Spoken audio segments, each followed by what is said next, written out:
स्वागत है सभी मित्रों का।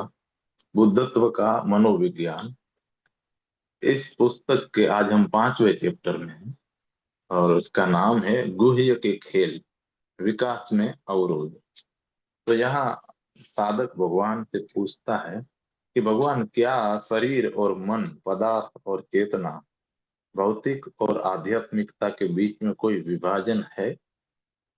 आध्यात्मिक चेतना को उपलब्ध करने के लिए कोई शरीर और मन का अतिक्रमण कैसे कर सकता है? भगवान कहते हैं पहली बात तो यह समझ लेनी है कि शरीर और मन के बीच का विभाजन आत्यंतिक रूप से झूठ है। अगर तुम इस विभाजन से आरंभ करते हो तो कहीं नहीं पहुंचोगे, क्योंकि झूठा आरंभ कहीं भी नहीं ले जाता है। इससे कुछ नहीं आ सकता है, क्योंकि प्रत्येक कदम के विकसित होने का अपना गणित है। दूसरा कदम पहले से आएगा और तीसरा कदम दूसरे से पहले आएगा, और ऐसा ही होता चला जाएगा। यह एक तार्किक श्रृंखला है। इसलिए जिस पल तुम पहला कदम उठाते हो, तुमने एक प्रकार से सब कुछ चुन लिया है। पहला कदम अंतिम से भी अधिक महत्वपूर्ण होता है। आरंभ अंत की तुलना में अधिक महत्वपूर्ण है, क्योंकि अंत तो बस एक परिणाम है, एक विकास है। लेकिन हम सदा अंत के बारे में उत्सुक होते हैं, आरंभ के बारे में कभी भी नहीं। हम सदा साध्य में रुचि रखते हैं, साधन में कभी नहीं। अंत हमारे लिए इतना महत्वपूर्ण हो गया है कि हम बीज के प्रारंभ के पथ से ही चूक जाते हैं। तब हम सपने देखते रह सकते हैं, लेकिन हम वास्तविक पर कभी नहीं पहुंचेंगे। किसी खोजी के लिए विभाजित व्यक्ति की यह धारणा, दोहरे अस्तित्व की यह धारणा, शरीर और मन का यह द्वैत, भौतिक और आध्यात्मिक का द्वैत, यह एक झूठा कदम है। अस्तित्व अविभाजित है। सारे विभाजन बस मानसिक हैं। मन के देखने का वह तरीका जिससे वह वस्तुओं को देखता है, द्वैत निर्मित करता है। यह मन का कारागृह है जो बांट देता है। मन और कुछ भी नहीं कर सकता है। दो विरोधाभासों के एक होने का, दो विपरीत ध्रुवीयताओं के एक होने का अनुमान लगाना भी मन के लिए कठिन है। मन के लिए यह एक अनिवार्यता है, एक बाध्यता है कि वह तर्क संगत रहे। वह यह कल्पना ही नहीं कर सकता है कि प्रकाश और अंधकार कैसे एक हो सकते हैं। यह बात तो अतर्क्य है, विरोधाभासी है। मन को विरोध निर्मित करने पड़ते हैं। ईश्वर और शैतान, जीवन और मृत्यु, प्रेम और द्रुणा। तुम प्रेम और द्रुणा की एक ही ऊर्जा के रूप में कल्पना कैसे कर सकते हो? मन के लिए यह बहुत कठिन है। इसलिए मन बांट देता है, तब कठिनाइयां नहीं रहती। द्रुणा प्रेम के विपरीत है और प्रेम द्रुणा के विलोम है। अब तुम तर्क संगत हो सकते हो और मन आराम में हो सकता है। इसलिए विभाजन मन की सुविधा के लिए है, यह सत्य नहीं है, यह वास्तविकता नहीं है। अपने आप को दो में बांट लेना सुविधाजनक रहता है, शरीर और तुम।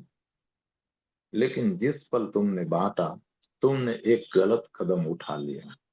जब तक कि तुम वापस न लौट आओ और पहले कदम को न बदलो, तुम अनेक जन्मों में भटकते रह सकते हो और इससे कुछ भी नहीं होगा, क्योंकि एक झूठा कदम और झूठे कदमों की ओर ले जाता है। इसलिए सही से आरंभ शुरू करो। स्मरण रखो कि तुम और तुम्हारा शरीर दो नहीं है। इनका दो होना बस एक सुविधाजनक अवधारणा है। जहां तक अस्तित्व का संबंध है, एक होना पर्याप्त है। अपने आप को दो में बांटना एक धोखा है। वस्तुतः तुम सदा अनुभव करते हो कि तुम एक हो। लेकिन अगर एक बार तुमने इस बारे में सोचना शुरू कर दिया तो समस्या उठती है। अगर तुम्हारे शरीर में चोट लग जाए तो उस क्षण तुम कभी यह अनुभव नहीं करते कि तुम दो हो। तुम्हें महसूस होता है कि तुम शरीर के साथ एक हो।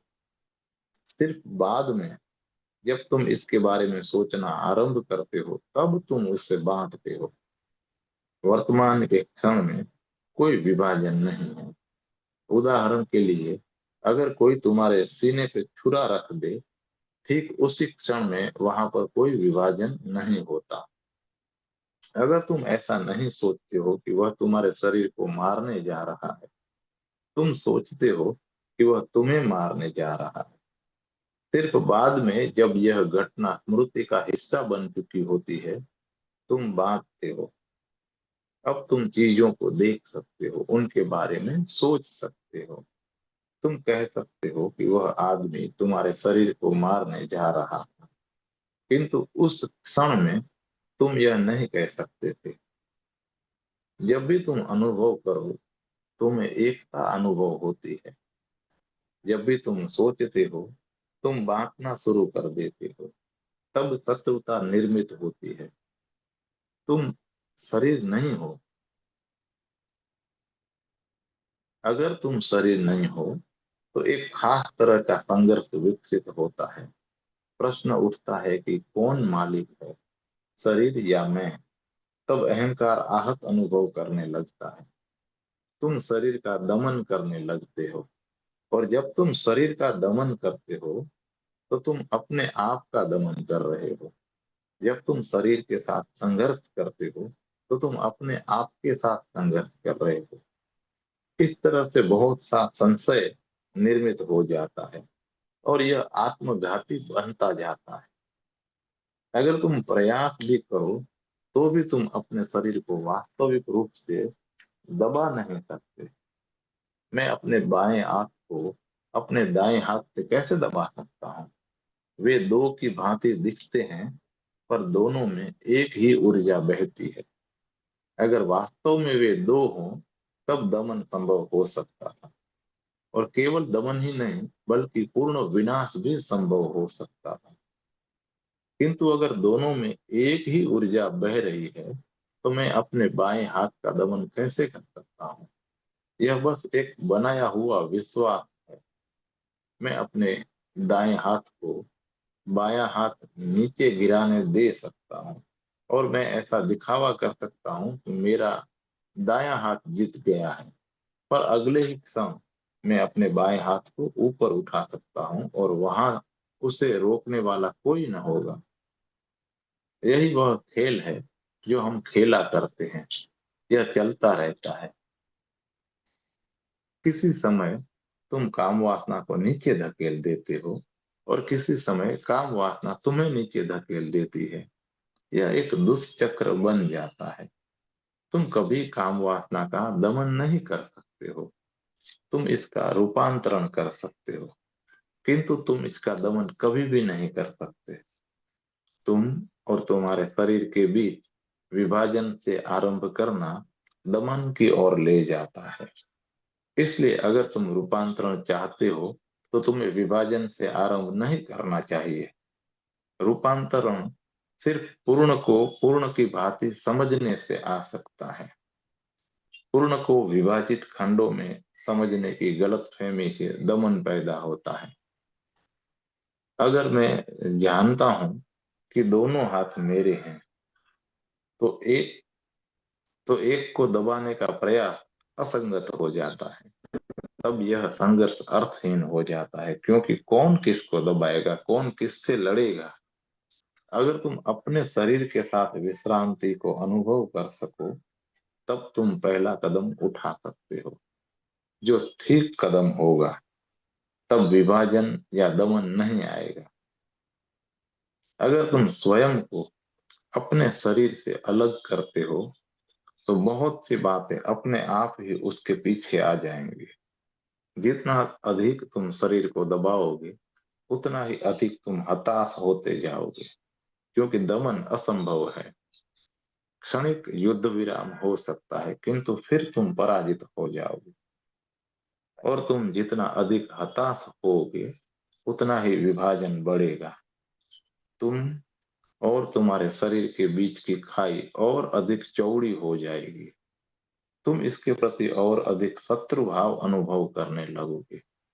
तुम्हें ऐसा लगने लगेगा कि शरीर बहुत शक्तिशाली है, और यही कारण है कि तुम इसका दमन कर पाने में समर्थ नहीं हो पा रहे हो। तब तुम सोचते हो कि अब मुझे और अधिक ताकत से लड़ना पड़ेगा।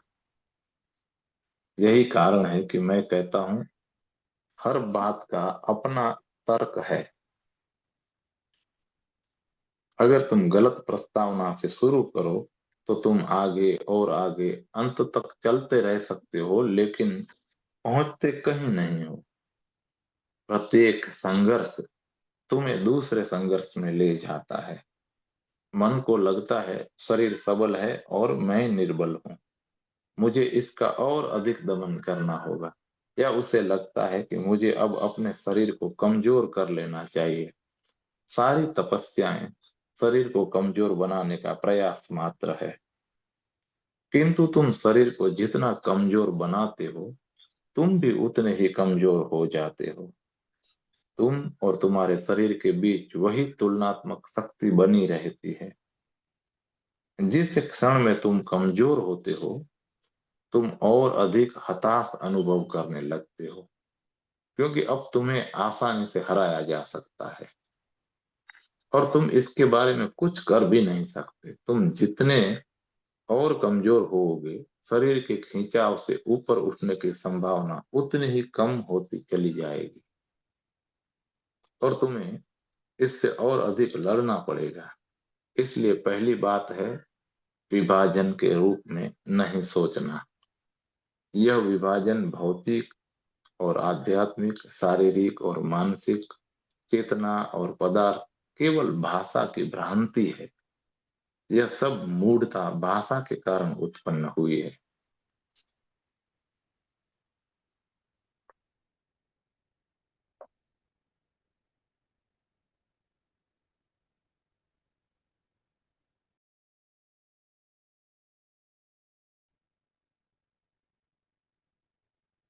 इसलिए कुछ पाने के लिए सुनिश्चित मन के साथ आरंभ मत करो, बस शुरू करो। एक खोजी मन का अर्थ किसी चीज की खोज में होना नहीं है, बल्कि केवल खोज में होना मात्र है। मात्र खोज, बिना किसी पूर्व निर्धारित धारणाओं के, बिना किसी सुनिश्चित अ, चीज के पाने के ख्याल के। हमें चीजें मिल जाती हैं क्योंकि हम उन्हें खोज रहे थे। बाइबल की कहानी, बाबेल की मीनार की कहानी का अभिप्राय भी यही है कि जिस पल तुम बोलते हो, तुम बट जाते हो। कहानी यह नहीं है कि लोगों ने भिन्न भिन्न भाषाएं बोलना प्रारंभ कर दिया, बल्कि यह है कि वे बोलने लगे। जिस पल तुम बोलते हो, संशय आ जाता है। जिस पल तुम कुछ भी उच्चारित करते हो, तुम खंडित हो जाते हो। सिर्फ मौन ही एक है। बहुत से लोगों ने कुछ चीजों की खोज में अपना जीवन बेकार कर डाला है। जब कोई चीज गंभीरता से ले ली जाती है, तो तुम अपना जीवन आसानी से बेकार कर सकते हो। शब्दों से खेलना अहंकार को इतना भरता है कि तुम इसे करने में अपना जीवन नष्ट कर सकते हो। भले ही यह दिलचस्प हो, एक अच्छा खेल हो, मन बहलाने वाला हो, आध्यात्मिक खोजी के लिए यह बिल्कुल बेकार है। आध्यात्मिक खोज कोई खेल नहीं है। यही खेल अंकों के साथ भी खेला जा सकता है। तुम संबंध बना सकते हो, तुम गणित बिठा सकते हो कि सप्ताह में 7 दिन क्यों हैं। संगीत के 7 स्वर, 7 लोक, 7 शरीर, हमेशा साथ ही क्यों। तब तुम इसके चारों ओर एक दर्शन शास्त्र निर्मित कर सकते हो। किंतु यह दर्शन शास्त्र मात्र तुम्हारी कल्पना का उत्पादन भर होगा। कभी कभी चीजें बड़े निर्दोष कारणों से शुरू हो जाती हैं। उदाहरण के लिए, जिस तरह से गिनती शुरू हुई, 9 अंकों के होने का एकमात्र कारण यह है कि मनुष्य की 10 उंगलियां हैं। सारे संसार में पहली बार गिनती उंगलियों पर हुई थी, इसलिए 10 चुन 10 एक चुनी हुई सीमा बन गई। इतना काफी था, क्योंकि उसके बाद तुम दोहरा सकते हो। इसलिए सारी दुनिया में 9 अंक ही हैं। एक बार 9 निश्चित हो गया तो यह विश्वास करना मुश्किल हो जाता है कि 9 अंकों से कम या ज्यादा से भी काम लिया जा सकता है, किंतु कम का उपयोग हो सकता है। 9 सिर्फ एक आदत है। लिबनीज ने सिर्फ 3 अंकों का प्रयोग किया था, 1, 2 और 3। आइंस्टाइन ने सिर्फ 2 अंक प्रयुक्त किए, 1 और 2। तब गिनती उस तरह से हो जाती है, 1, 2, 10, 11। हमारे लिए वहां 8 का अंतर लगता है, किंतु यह अंतर है ही नहीं, यह मात्र हमारे मन में है। हमारे पास एक निश्चित भाव है कि 3 को 2 के बाद ही आना चाहिए। ऐसी कोई अनिवार्यता नहीं है, लेकिन यह हमारे लिए भ्रमपूर्ण हो जाता है। हम सोचते हैं 2 और 2 सदा 4 होते हैं, किंतु इसमें कोई अंतर्निहित अनिवार्यता नहीं है। अगर तुम 2 अंकों की प्रणाली उपयोग करो तो 2 और 2 मिलके 11 होंगे, किंतु 11 और 4 का अर्थ समान होगा। तुम कह सकते हो कि 2 कुर्सियां और 2 कुर्सियां मिलके 4 हैं, या तुम कह सकते हो कि वे 11 हैं। किंतु जो भी व्यवस्था तुम लागू करना चाहो, अस्तित्वगत रूप से कुर्सियों की संख्या वही रहती है। तुम हर बात के लिए तर्क पा सकते हो। सप्ताह में 7 दिन क्यों होते हैं? स्त्री के मासिक चक्र में 28 दिन क्यों होते हैं? संगीत में 7 स्वर क्यों होते हैं? 7 लोग क्यों होते हैं? और इनमें से कुछ चीजों के पीछे वास्तव में कोई कारण हो सकता है। उदाहरण के लिए, मेंसिस शब्द का अर्थ होता है कि महीना। ऐसा हो सकता है कि मनुष्य ने म, पहली बार महीनों की गणना स्त्री के मासिक चक्र से ही की हो, क्योंकि प्राकृतिक स्त्री चक्र एक निर्धारित समय अवधि है, 28 दिन। यह इस बात को जानने का आसान उपाय रहा होगा कि एक माह गुजर चुका है। जब तुम्हारी पत्नी का मासिक आरंभ होता है तो 1 महीना बीत गया है। या तुम महीनों को चंद्रमा के अनुसार भी गिन सकते हो, किंतु तब समय की अवधि, जिसे हम कहते हैं 1 महीना, वो बदल कर 30 दिन हो जाती है। चंद्रमा लगातार 15 दिन तक बढ़ता जाता है और 15 दिन तक छोटा होता जाता है। इस तरह 30 दिनों में यह एक पूरे वर्तुल से होकर गुजरता है। हमने महीनों को चंद्रमा के अनुसार निर्धारित किया है, इसलिए हम कहते हैं कि एक माह में 30 दिन होते हैं। किंतु यदि तुम इसे शुक्र ग्रह या मासिक चक्र से नापो तो इसमें 28 दिन होंगे। 28 दिन के चक्र को बांटकर 7 दिन के सप्ताहों के बारे में सोचकर तुम इस अंतर को मिटा सकते हो। तो एक बार यह विभाजन मन में निश्चित हुआ कि अन्य बातें भी अपने आप से आ जाएंगी। हर बात का अपना तर्क है। कहने से मेरा यही अभिप्राय है कि एक बार तुमने 7 दिन के सप्ताह को ख्याल में लिया तो तुम 7 के बहुत से उदाहरणों को भी खोज सकोगे, और 7 एक महत्वपूर्ण अंक बन जाएगा, एक जादुई अंक जैसा। वास्तव में यह है नहीं। या तो सारा जीवन या जादुई है, या फिर कुछ भी जादुई नहीं है। यह तो कल्पना के लिए बस एक खेल बन जाता है। इन बातों से तुम खेल सकते हो और बहुत सी समरूपताएं होंगी। संसार इतना बड़ा है, इतना असीम है। हर घड़ी इतनी घटनाएं घट रही है कि वहां समरूपताओं का होना अनिवार्य है। तुम समरूपताओं को एकत्रित करने लगो, अंत में तुम्हारे पास इतनी लंबी सूची बनेगी कि उससे तुम संतुष्ट हो जाओगे। तब तुम आश्चर्य करोगे कि हमेशा सात ही क्यों होते हैं। इसमें कोई रहस्य होना चाहिए। रहस्य इतना ही है कि तुम्हारा मन एक रूपताएं देखता है और उन्हें एक तर्कयुक्त ढंग से प्रस- प्रस्तुत करने की चेष्टा भी करता है। गुरजीएफ ने कहा है कि मनुष्य चंद्रमा के लिए आहार है। यह बात पूरी तरह से तर्कयुक्त है। यह बात तर्क की मूर्खता को प्रदर्शित करती है। जीवन में हर प्राणी किसी दूसरे के लिए आहार है। इसलिए गुरजीएफ एक बहुत खोजपूर्ण विचार पर पहुंचा है कि मनुष्य को भी किसी के लिए आहार होना चाहिए। तब मनुष्य किसके लिए आहार है? पूछे जाने के लिए यह एक बहुत ही तर्कपूर्ण प्रश्न हो जाता है। सूर्य मनुष्य का भक्षक नहीं हो सकता है, क्योंकि सूर्य की किरणें दूसरे जीवधारियों के लिए, पौधों के लिए आहार है। तब मनुष्य को अन्य प्रजातियों से निम्नतम स्तर पर होना चाहिए, लेकिन ऐसा नहीं हो सकता है, क्योंकि मनुष्य के अनुसार वह सर्वश्रेष्ठ प्राणी है। इसलिए मनुष्य सूर्य के लिए आहार नहीं हो सकता है। चंद्रमा हमसे सूक्ष्म रूप से संबंधित है, लेकिन उस रूप में नहीं जैसा गुरजीएफ ने कहा है। यह स्त्री के मासिक चक्र से सूक्ष्म रूप से संबंधित है। यह ज्वार से, भाटे से, सागर के प्रवाह से संबंधित है। पूर्णिमा के दिन अधिक लोग पागल होते देखे गए हैं। इसी से शब्द लुटानिक, चांद मारा आता है। लूनार चंद्रमा से संबंधित है। चंद्रमा ने सदा मनुष्य के मन को सम्मोहित किया है। गुरजीएफ ने कहा है कि मनुष्य को चंद्रमा के लिए आहार होना चाहिए, क्योंकि आहार को लेने वाले के द्वारा वो आसानी से सम्मोहित किया जा सकता है।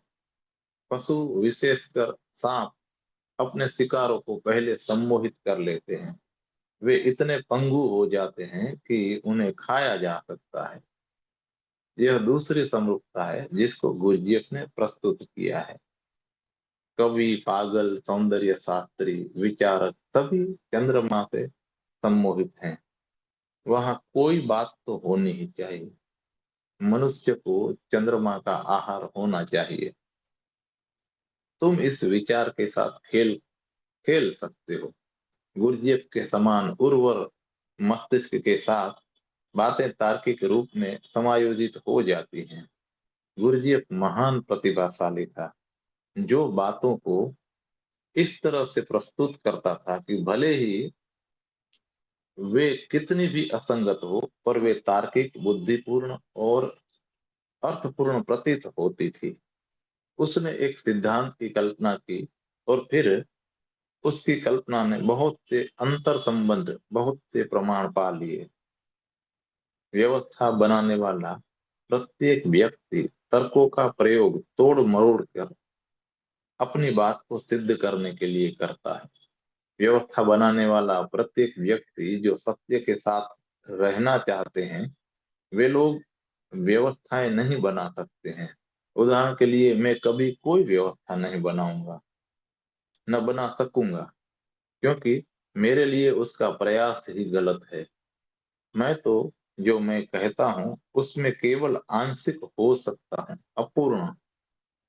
वहां अंतराल होंगे जिनको जोड़ा न जा सके। ऐसे अंतराल मेरे साथ तो तुम्हें एक बिंदु से दूसरे बिंदु पर छलांग लेनी पड़ेगी।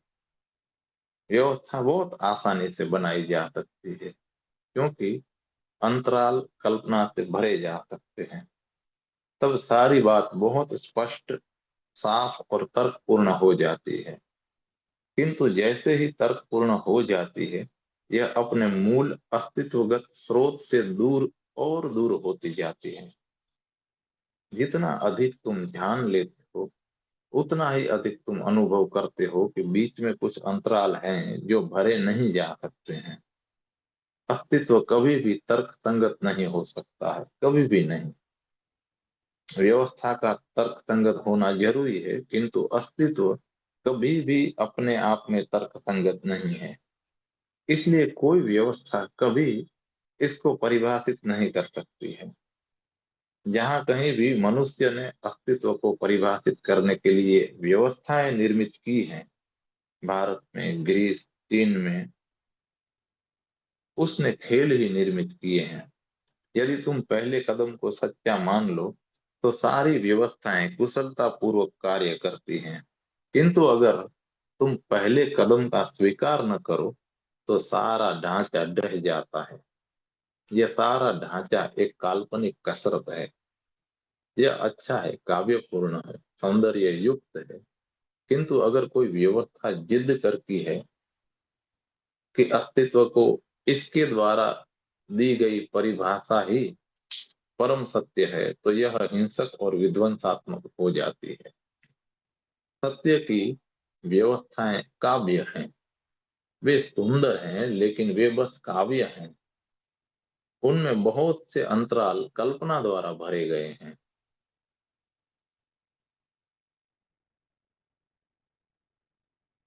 गुरजीएफ सत्य के कुछ अंशों की ओर इंगित कर रहा था, किंतु किसी सिद्धांत के लिए एक या दो टुकड़ों पर खड़े हो पाना आसान नहीं है। इसलिए उसने बहुत से टुकड़ों को जोड़ दिया। तब उसने इन अंशों को एक व्यवस्था के रूप में जोड़ने का प्रयास किया। उसने अंतराल भरने शुरू कर दिए, किंतु जितने ज्यादा अंतराल भरे जाते हैं उतना ही अधिक सत्य होता जाता है, और अंत में सारी व्यवस्था इन भरे गए अंतरालों की वजह से धराशायी हो जाती है। वह व्यक्ति जो सिद्धांत निर्माता के व्यक्तित्व के जादू से सम्मोहित है, शायद ही उसके सिद्धांत के अंतरालों को जान पाए। किंतु जो व्यक्ति सम्मोहित नहीं है, वे लोग केवल अंतराल ही देखेंगे, सत्य के अंश नहीं। अपने अनुयायियों के लिए गौतम बुद्ध एक बुद्ध पुरुष हैं, संबोधि को प्राप्त व्यक्ति हैं, किंतु दूसरों के लिए वे संशय पैदा करते हैं, क्योंकि दूसरे लोग केवल अंतराल ही देखते हैं। अगर तुम सारे अंतरालों को एकत्रित कर लो तो यह विध्वंसात्मक हो जाता है, किंतु अगर सत्य के सारे अंशों को एक साथ जोड़ लो तो यह तुम्हारे लिए रूपांतरण की आधारशिला बन जाता है। सत्य आंशिक होने के लिए बाध्य है। यह इतना इतना असीम है कि अपने में सीमित मन के साथ तुम कभी समस्त को नहीं पा सकते हो, और अगर तुम समग्र को पाने पर जोर दो तो तुम अपने मन को खो दोगे। तुम अपने मन का अतिक्रमण कर लोगे। किंतु अगर तुम एक व्यवस्था बना लो तो तुम अपने मन को कभी न खोओगे, क्योंकि अब तुम्हारा मन अंतरालों से भरता रहता है। व्यवस्था स्पष्ट और साफ हो जाती है। यह प्रभावशाली, तर्कयुक्त और समझ में आने योग्य हो जाती है, किंतु इससे अधिक कभी भी नहीं हो सकती है। और कुछ अधिक की ही जरूरत है। वह शक्ति, वह ऊर्जा जो तुम्हें रूपांतरित करे। किंतु यह सामर्थ्य केवल आंशिक झलकों के माध्यम से ही आ सकती है। मन बहुत सी व्यवस्थाएं, बहुत सी विधियां बनाता है। वह सोचता है कि यदि मैं इस जीवन से जिसे मैं जी रहा हूं हट जाऊं तो मुझे कोई और गहरी चीज मिल जाएगी। यह बात अर्थहीन है, लेकिन मन सोचता चला जाता है कि तिब्बत में कहीं पर, मेरू पर्वत पर किसी जगह पर वास्तविक बात घटित हो जाएगी या घटित हो रही होगी। तुम्हारा हृदय इस संघर्ष में पड़ जाता है कि कैसे वहां पर कैसे जाया जाए, उन गुरुओं के संपर्क में कैसे आया जाए जो वहां पर कार्य कर रहे हैं। मन सदा किसी और जगह, किसी और चीज की तलाश करता रहता है। उसको कभी भी नहीं दिखता है जो यहीं और अभी है। मन कभी यहाँ नहीं है।